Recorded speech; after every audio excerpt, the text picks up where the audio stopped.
We're on page 366. We're towards the end of the chapter, and we'll finish today with Shem. And tomorrow, I'd like to speak a little bit about Shivasa B'Tammuz and the 3 weeks. Give a little shear on that. Okay, so we're learning here about the importance of having positive anxiety.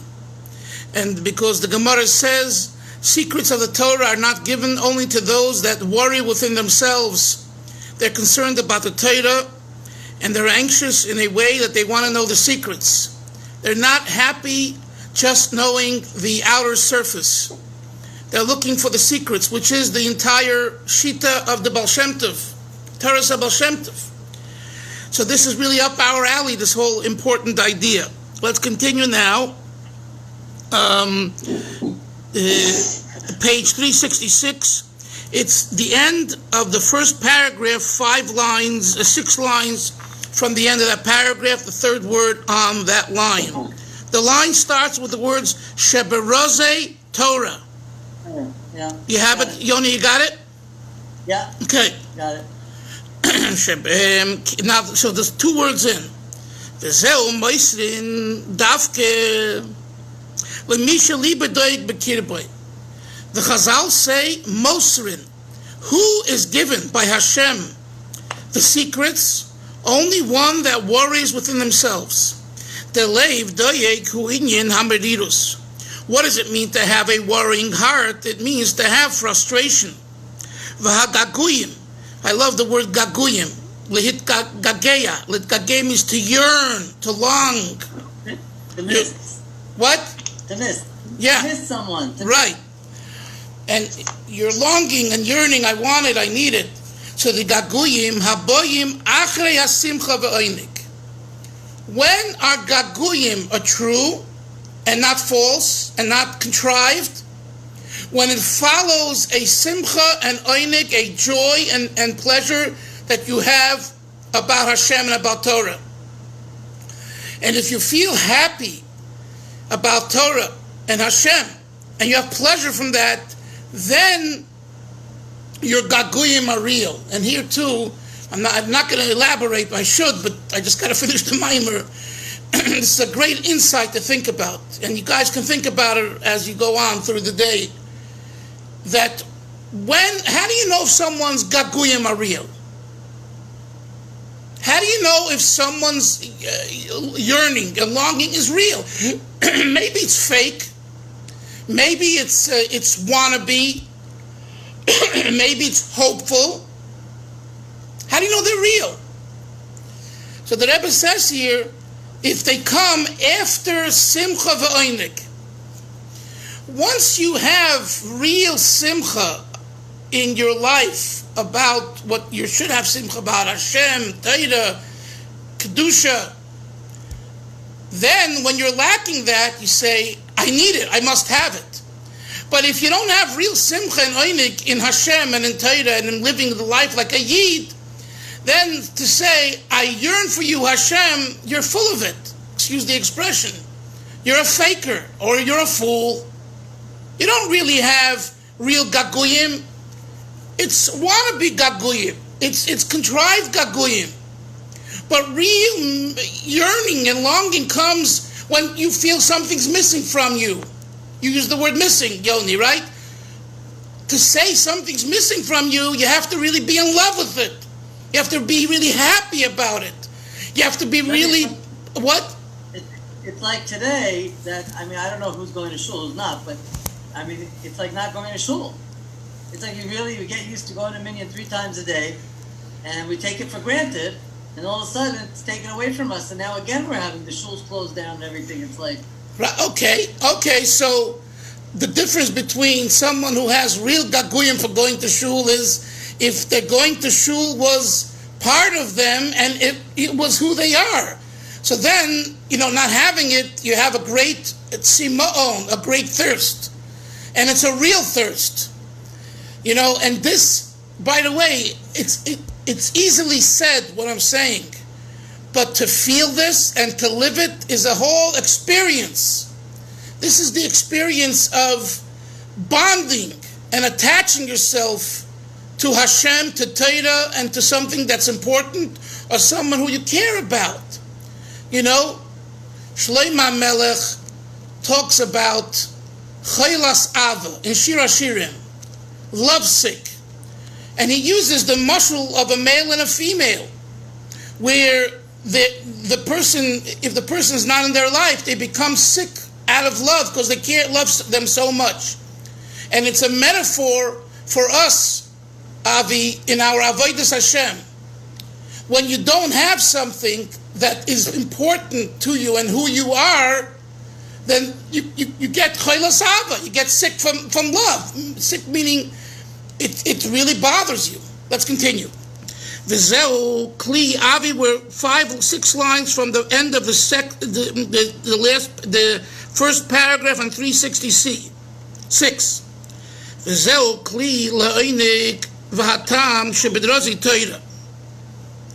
And this is the vessel for the pleasure and reason of the secrets of the Torah. The Eir Ein Sof Baruch Hu, habli gvul, yefsher lias nitvas b'lo yonik levad v'lo b'midius levad. Here's another important bombshell line that the Rebbe says. To experience the infinity of God, which is bli gvul, efshar, it is impossible to be grasped, lios nitfas, to have lo be'oinig levad, not just by having pleasure, and guess what? V'lo be'midius levad, and not just by being frustrated. If you find someone who's only in the mode of oneg, and he says, I'm all excited and ecstatic about godliness, but he doesn't display any frustration with his own avodah in regard to Hashem, he's not there. And the same is true if someone is only frustrated, but he doesn't display any oneg, any pleasure and love, he's also not there. And I tell you this over, and I saw this with the Rebbe. The Rebbe can be speaking, and one moment he's so happy, he's so joyous, he's clapping, he's singing, he's saying l'chaim to people, and a few minutes later he starts speaking, and he chokes up and he can't talk because we're still in gullus. How do you go from ecstasy in God to frustration in God? What we're learning here is that's the truth. Because when it comes from your very essence, they come together because they're really one and the same. That's the point of the Maamar. When are they different notions and even opposite notions that there's no room for the other? When you're in one orientation, there's no room for the other orientation. When it's not you, but if it's really you, there's a place for both. When you have a chance, just check out what it says at the end of chapter 34 in Tanya. The Alter Rebbe quotes a piece of Zohar. Sadness is edged in one side of the heart, and happiness is edged in the other side of the heart, and they work simultaneously if you're plugged in the right way. Kiyim, back to the text. Only when are you really on board and on the right path? When both come together, the oinig v'chedva, the pleasure and the joy, mitzad hergish etzem ha'inye b'tuv tam, by feeling the essential issue here that's so delicious and so good, v'hameriris hapnimius habomezeh, and the inner frustration that's caused because of this. In other words, when you really appreciate something and become one with something, it bothers you very much so when you don't have that in your life. Or it bothers you when, it bothers you that there are times when you're not living this type of life and you can't live with yourself and you're like unhappy. Why are there times that we're unhappy? So you ask your average person, will tell you, because you're not fulfilled, you're lacking this, you're lacking that. Siddur says You're unhappy because your true self realizes how much more potential you have, and your true self knows what's good and pleasurable and really special, and anything short of that makes you unhappy. So therefore, don't blame your unhappiness on your wife, on your kids, on your job, on your rabbi, on President Trump, on COVID. Blame it on yourself. Because if a person is living with happiness, and that's a big avodah, it's a very big and it's a difficult avodah, but if we live with happiness and we're content, then the frustration is coming from a healthy perspective. So in other words, frustration is not only acceptable, but frustration is obligatory. That's what we're learning in this Maamar. If anyone just, sees themselves in the mode of happiness and not in the mode of frustration, that's proof that he hasn't really become one with what he's happy about. I want to make sure that you follow. Am I clear what I'm saying? Something that is dear and important to you is the stimulus for the frustration when you don't have that. And so therefore, it's not coming from an unhealthy place, it's coming from a healthy place. And if it's coming from a healthy place, it's all about you, not about someone else. We tend to always blame the other person or the other thing for what's going on. And that's why I say, and believe me, I'm not there yet, but I understand what we're learning here, at least I hope I do, that I understand from this is like this. Listen to this. That the fact Moshe and I were talking about before, about the COVID and how everything's chaotic still today, it's true. Hashem sent it into the world, but Hashem sent it to me and to you. And therefore, we need to take responsibility. In other words, let's call a spade a spade. Are we blaming God or blaming ourselves? So on one hand you'll say, well, everything comes from Hashem, Yoni. Everything's from Hashem. We didn't have the COVID before Purim or whatever, before January, whatever, right? We didn't have it openly, and now it's here, and look what it's causing. So Hashem, you eat it. Excuse the expression. Please, Hashem, forgive me for using those words. It's your issue. We're learning here in the Maamar that attitude means that you're really not in love with Hashem. That we're not really in love with Hashem. If we're in love with Hashem... What? Can I ask you a question? Sure. Can we say though, right, we know though that, can we say, I know that this is a cloud. We can say to HaKadosh Baruch Hu, Hashem Yisbarach, you put me in this world, you gave me talents, abilities, the situation that I'm in, but let us, if you want us to serve you, no.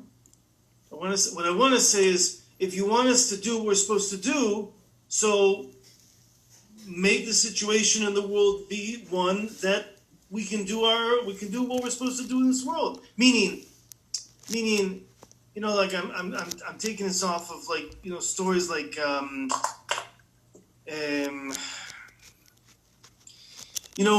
that story what's brought about on Tisha B'Av. I forgot who it was that the Hasidim that they were playing up sitting up in the attic, and they were they had this rope, and whoever walked in the door, they would pull the rope and they would lift him up, and then the Rebbe himself walks in the door and they lift him up, so he screams to Kodesh Baruch Hu, look at your Hasidim, they're not. They can't deal with the day, so take it away already. Right. So I'm just saying, can't we also use that same formula to today to the situation? I would answer, Moshe. You can if you take responsibility. You can't if you don't take responsibility. Because you say responsibility. What do you mean? What are we doing about the situation? In other words, what's going to happen is going to happen. That's HaKadosh Baruch Hu. And do we have a right to ask Hashem? Absolutely. What you said, Hashem, please take this away. But the fact, until it's taken away and it's here, we need to take responsibility. I mean, Manis Friedman has a theory, and he was lambasted for it, but he does have a theory. And I don't want to get into this now because it's a whole separate parsha. With abuse. The abused, should the abused blame the abuser, or should the abused take responsibility? And it's a very, very touchy subject. So, in a way, but I'm extrapolating. In a way, we're being abused. I'm metaphorically speaking. Okay. We're being slapped around, beaten down, broken into pieces. So now you have two choices. Either you say, what can I do to make good out of it? That's what it means, taking responsibility. Simultaneously, you have a right and an obligation to daven to Hashem. Like you said before, Hashem, please take it away. So it's not a contradiction, Moshe. So what I was saying is, but if you don't take responsibility and you don't find the good within the problem, then it's a cop-out what you're just asking Hashem, because you just want to get off easy. So again, should we search for the tzaras? Absolutely not. You're not allowed to, Avi. But once Hashem, for whatever infinite reason, gave you a tzara, gave you a problem, gave you a challenge, you have an obligation to make use of it in a positive way. And that's my answer to you, and I think it's clear. Yes, Yoni. Yeah, thank you. I don't know if it's like a question or whatever, but something, it's similar to what Moshe is asking, excuse me, is that a lot of the times, don't we make our own tzuras? I mean, yeah, Hashem sent us to COVID, and Hashem sent, a lot of bad things, the Holocaust. But a lot of times we can't get out of our own way, and we make our own tzuras. If it's a bad investment or bad judgment. Oh, absolutely. And the famous vort, Yoni, on Yom Kippur and the Aseret Yemei Tshuva. What do we say? Al Chet on Yom Kippur. Al Chet shechatanu lefonecha. Hashem, forgive us for the iniquity, for the transgression. B'yetzer hara. For me using my Yetzer hara. Wait a minute. Every Aveira is the Yetzer hara. So why have a special line item for the Yetzer hara? All the other al-chaits are for this sin and for that sin and for that sin, right? Who prompts all those sins? The Yetzer hara? So then if so, why make a special line item? Hashem, please forgive me for having a Yetzer hara. What do you mean? You gave me the Yetzer hara. Why am I asking for forgiveness? And the explanation and the vort is, there are certain things your Yetzer hara wouldn't think about doing, and only you, with your free will, schlepped the Yetzer hara into it. That's what you were saying, Yoni. Okay? So all the other, cheating and jealousy and disrespect and on and on and on, those are things that is the norm for the Yetzer hara. But then there's certain things that you bring upon yourself. You just don't stop, and the Yetzer hara is not interested in participating, and you don't let him rest, and you slept the Yetzer hara in. I ask Hashem, forgive me even for that mishagas, that I was so wacky and cuckoo that I brought the Yetzer hara into something that I didn't want to do. But I never heard that. That's heavy. That's heavy, Rabbi. I never heard that concept. That's why you gotta come to Chassidus, where Rabbi Dalfin said in the morning and the afternoon, you'll hear things you never heard before, and now next to Yom Kippur, you'll stop and you won't just say words and not know what you're saying. You'll take a half an hour, you put your talis over your head, and you'll cry your heart out about this one line, and then I promise you, after Yom Kippur, you'll say, "That was great. this first Yom Kippur, I really felt like I cleaned my slate, or at least I'm on the road. Anyway.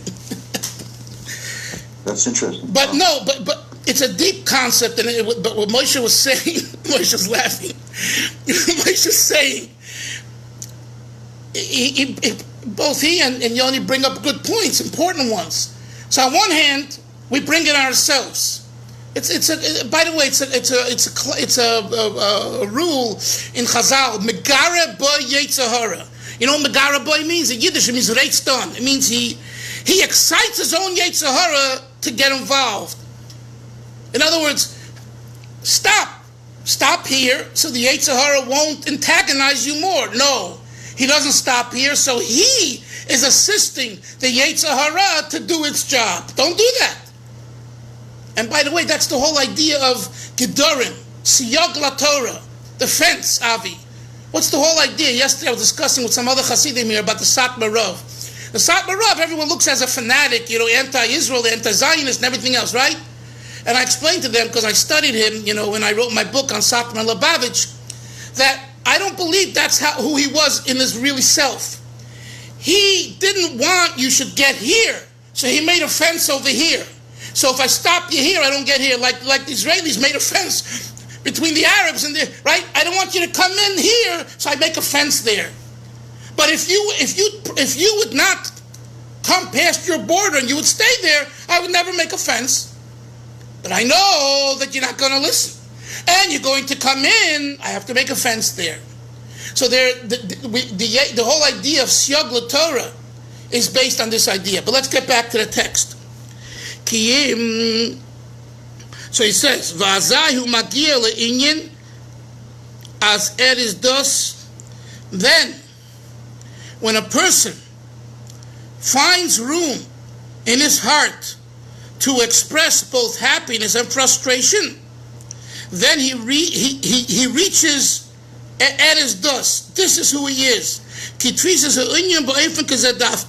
Because grasping the idea, getting it, having it, warrants both notions. And this is, we're coming up tomorrow, begins the 3 weeks. This is the cycle of Judaism. It's a cycle that demands and has both happy periods and sad periods. And if you mix the two, and then it's a problem. What do I mean mix the two? There's a time for this and a time for that. That's why he said earlier that if the tears coming from frustration, from a negative side, and you're in the mode of simcha, he says you can't really experience those tears. But if the tears are coming from your happiness, that's possible. So, look, we stand under the chuppah. We come to a chasana. This always marvels me, This is such a beautiful time. The chassan and kala, the relatives, you're marrying off your child. And what do we do at the last moment of the chuppah? And when the Chazal say, Hakoil hoylech achar achitum, everything follows the last thing, the bottom line. People just remember what you do the last time in your life. The last, right? What you did 30 years ago, everyone forgets. But the last thing, I remember. Well, you don't remember him 30 years ago. What's the last thing we do at the chuppah? We break a glass because we're mourning the destruction of the Beis HaMikdash. And when I think about this, it's so sad that this is what I'm left with from the whole chuppah. Now, why? There was the ksuba and the brachas and the dvar Torah and the whole, and of course the kiddushin, the betrothal. But the last thing is what's stuck in my head. And what's the answer? There is no complete simcha without the realization that the Beis HaMikdash is not here. And understand that. And that should not break you, but it should get you to move further. How can I build the Beis HaMikdash? That's the answer. That is the result. That's what Hashem wants of us. Not to fall into a depression, chas v'sholem, but to go further. As the famous vart from the Karliner, there's atzvus, depression, melancholy is not a sin, is not an avera, but what it leads to, no other sin can lead to. Moshe Myers escaped. I don't see him, and he should be hearing this. And then Moshe, sit down and listen. You'll hear gems, and you'll have what to work with. Don't escape. I'm listening. I'm with you. Okay. So the vart is, the Karliner, the Holy Tzaddik said, being depressed or being melancholy, it's not a sin. You won't find it in the 613. I'm sorry, and even the 7 rabbinic ones. You want to be sad, you're allowed to. But he said, what this issue can lead to, no other sin can lead to. Depression, melancholy. And then he said, going to the mikveh is not a mitzvah. For a man, it's not a mitzvah. Sorry, chap. But what going to the mikveh can lead to, no other mitzvah can lead to. And why is that?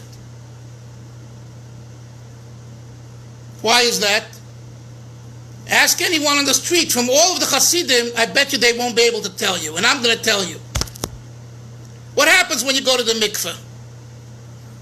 You unrobe, you're in your essence, and you immerse yourself under the water. You say to Hashem, I'm all yours, all my clothing, and all my facade, and all my understanding, and all my feelings. Forget it. For a few minutes, when I go into the mikveh, I'm in a true state.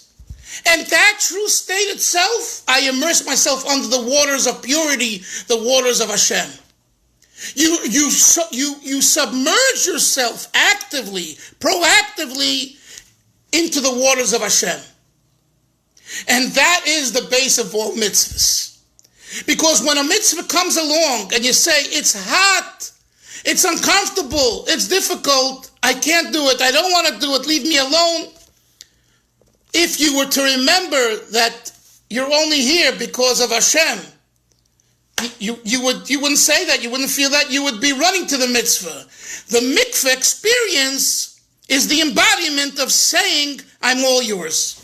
And that's why the Holy Karliner Rebbe said, going to the mikveh will bring a person to such heights in Avodas Hashem that no other mitzvah can bring. If you have a better explanation, use it. But why am I saying this here? Because, there are certain things that we picked up in yeshiva that weren't in a way mandatory, but important. And one of them in our yeshiva, in Lubavitch yeshiva, was going to the mikveh. If you can't go every day, at least Monday and Thursday when the Torah is read, Erev Shabbos. And of course, hopefully, given it's a healthy situation, and, we're talking about when things are normal. And the Chassid, Reb Berel Chaim, he lived in Eretz Yisrael in Kfar Chabad. He was a Russian Jew. So I heard from someone who hosted him in his house in I think Moscow or Leningrad, somewhere in Russia, during the 30s, 1930s or 40s. And he was constantly on the run because the KGB was after him. So there was a mikveh nearby, but the mikveh was shut because the government said all Jewish institutions need to be shut, at least the Talmud Torahs and the mikveh, because the mikveh they saw as a women's mikveh, they didn't really see it as a men's mikveh, and a woman, goes to the mikveh before having relations and having a child. So anything to do with the continuation of the Jewish people, they tried stopping, right? So he heard there's a mikveh and he has to daven. So he goes to the mikveh, and there's the, I don't know how you say it in Hebrew, but there's the person in charge, the shamish. So he says, I'd like to go into the mikveh. So he says, I'm sorry, it's closed. We're not letting anyone in because if we let him in, he might, and it was in the winter, it was very cold, freezing, he'll get a cold, he'll have to go to the doctor, the hospital, they'll interrogate him, they'll check him out, they'll find out where he's staying, and it'll just cause more more of us to be sent away, put away. So the person who told me this, he lives in L.A., and his brother lives actually in Eretz Yisrael. Rabbi Mishulovin, his name. Mishulovin. Was also a sofer, but he's already a 90-year-old man. So Zayin Gesund, very special chassid, Reb David Mishulovin, told me that the way this Rebbe Chaim became outraged at the shamish, jumping up and down, he said, if you don't give me the key to the mikveh, I'm going to break the door open. And he was just out of control. And he just gave him the key. He had to go to the mikveh. Now, that's an extreme situation. Okay? But it just shows you that even though going to the mikveh is not a mitzvah, it's not like putting on tefillin. But for this Ber Chaim, going to the mikveh was what made his tefillin a special experience. So, when we go through a time when we have, a global pandemic, when we have, issues that everyone and anyone, lahavdil goyim and yidden, everyone agrees there is something much greater than us that's happening. We need, it's good to have an extra purification. So if you're able to get to a mikveh, if you can't get to a mikveh, stand under the shower and have in mind as the water comes down that these few moments that I'm standing extra in the shower with the water coming down is my mikveh. Because there is a concept like that too. To purify. Just a thought came to me. Let's continue the Maamar because I do want to finish it. So too, love and fear can be together. Right? The days of war are days of fear. They're called days of war. And all Yidden feel close to Hashem during that time. What is the avoda? What are you working with on Rosh Kippur, Yoni? With your essence. Love and fear together. They come together. One long day. Next page, 367. There is no differentiation between day and night. It's all, both are one and the same, one long day. So he goes back to the Chazal that he quoted earlier in the Maamar. The Chazal say, Yoni, that whoever says Shema Yisrael, Hashem Elokeinu, Hashem Echod, lengthens the Echod, gets a gift. He gets long days and long years. So long years would mean you live long. What is long days? So this means Gilui Hamida is the Etzem HaNefesh. He will be blessed to have an essential experience coming from his soul. Shehem ba'arichus beli hakbola v'yischalkus. They won't demonstrate distinction. Rather, those midos will be in unison with each other. That's the meaning of arichus. It's all one. Normally, it's not one. There's love and there's fear. There's simcha and there's frustration. So the Gemara is saying, if you create unity between night and day, meaning you cause it to be all one long day, Avi, it's no longer day and night. It's one long day. It's a day representing Gilui, revelation. It's shining. It's light. This means that in your experience in your heart will be such that the love and fear, the frustration, the simcha will come together. And you'll be able to, live in harmony and not see them as contradictory forces. And he says, V'zeu Hahalila, now he concludes the Maamar. We began with a pasuk in Tehillim, Psalm 146, where David HaMelech says, Hahalila, I will praise Hashem, Yud-Kei Vav-Kei, B'chayai, with my life. And we explained before at length, this is the mode of serving God with what's called your soul, meaning from the perspective of the neshama. It only comes If you have a preparation, which is Azamro Lelekai Bioidi, I will sing to Hashem with my might, with my goof. By first and foremost being active in annulling your body and its desires through subjugation, through controlling it. That's a logical avodah, right? Everyone knows that if you abuse yourself in this and that way, it's a big problem. So it makes sense. Stop. Don't overeat, don't oversleep, don't oversmoke, don't overdrink, etc., etc., etc. You don't have to be, a big chassid and a big Rosh Hashiva to understand why you should control yourself. So iskafia, the avodah of iskafia, is sensible, is logical. In Hebrew, al pi tam v'das. So by first introducing that in your life, and by first acting that way and practicing that activity, then it helps you reach the service that transcends logic, by then actually transforming and converting darkness to light. So the first thing and the average and normal thing for us is to control the situation. Once we do that long enough and we succeed, then we're given kind of a gift where there can actually be a transformation where the problem itself is changed to being a springboard for good. But that's a second avodah.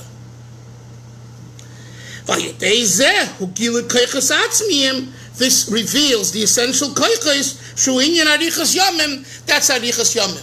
So if you ask at the end of the Maamar, so what is long life, arichas yomim, long days? Not just being an old man at 80 or 90 or 100, and as the famous chassid Rabbi Lepyer Yoni, when the Alter Rebbe wanted to wish him long life, he said, however, Rebbe, nish came poyer sheyarin, not came boor's years. If you're blessing me, Moshe, both Moshes, if you're blessing me with a boor's years, I don't want it. I don't want to live another day. I only want to live if I live like a yid. What's worse than a fool? An old fool. Right? We can get white and old, and you can be fresh. And then you can be an old fool. So the Rebbe says that when do we experience koiches atzmiyim? When do we have arichas yomim, long life? When you get to experience the combination of joy and frustration at the same time, and ava and yira at the same time. That is the ultimate